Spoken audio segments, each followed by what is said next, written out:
Mintalah, maka akan diberikan kepadamu. Renungan diinspirasikan dari Injil Matius bab 7 ayat 7-12. Mintalah, maka akan diberikan kepadamu. Carilah, maka kamu akan mendapat. Ketoklah, maka pintu akan dibukakan bagimu. Karena setiap orang yang meminta menerima, dan setiap orang yang mencari mendapat, dan setiap orang yang mengetok baginya pintu dibukakan. Adakah seorang daripadamu yang memberi batu kepada anaknya jika ia meminta roti, atau memberi ular jika ia meminta ikan? Jadi, jika kamu yang jahat tahu memberi pemberian yang baik kepada anak-anakmu, apalagi Bapamu yang di sorga, Ia akan memberikan yang baik kepada mereka yang meminta kepadanya. Perikop ini adalah bacaan favorit saya, dan mungkin juga banyak orang lain yang sedang mengalami ketakutan, kehilangan, ketidakmampuan, dan ketidakpastian.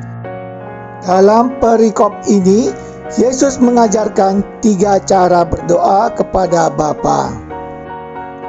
Pertama, meminta, mengandaikan diri sebagai anak yang sadar akan kebutuhannya, lalu memohon dan percaya bahwa Bapa mendengar dan memberikannya. Kedua, mencari, mengandaikan diri sebagai anak yang terus berusaha mengetahui kehendak Bapa, lalu mentaati dengan gembira. Ketiga, mengetuk, mengandaikan diri sebagai anak yang mengenal pribadi yang ada di balik pintu, yaitu Allah sebagai Bapa, yang sekalipun tidak menjawab dengan segera, akan membuka pintu pada akhirnya. Ketiga cara ini menjadi lengkap ketika kita melaksanakan perintah, segala sesuatu yang kamu kehendaki supaya orang perbuat kepadamu, perbuatlah demikian juga kepada mereka.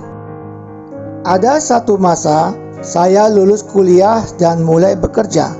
Lalu saya tertarik melamar pekerjaan di perusahaan lain dan keluar dari pekerjaan ini. Ternyata saya tidak diterima. Namun saya tetap berusaha dengan mengirimkan banyak surat lamaran sampai setahun lebih. Dalam situasi itu, saya banyak membaca Alkitab dan sering berdoa memohon pertolongan Tuhan. Salah satu bacaannya adalah Injil Matius bab 7 ayat 7-8. Saya sudah minta, saya sudah cari, dan saya sudah ketok, tetapi belum mendapatkan juga. Namun entah mengapa saya tetap masih ceria.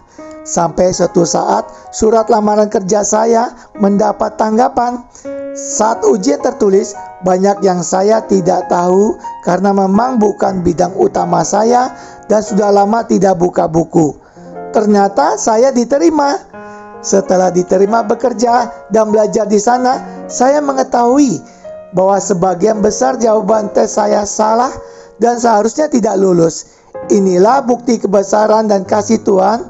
Pada waktunya Ia menjawab doa saya. Pengalaman ini mengajarkan saya untuk tekun berdoa, meminta, mencari, dan mengetok, dan Bapa di sorga menjawab sesuai waktunya. Bagaimana dengan Anda?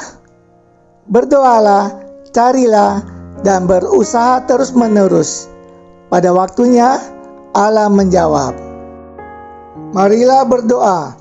Tuhan, terima kasih atas belas kasih-Mu setiap hari. Pada waktunya, Engkau akan menjawab doa dan permohonan kami. Kuatkan kami sampai pada waktu-Mu. Amin.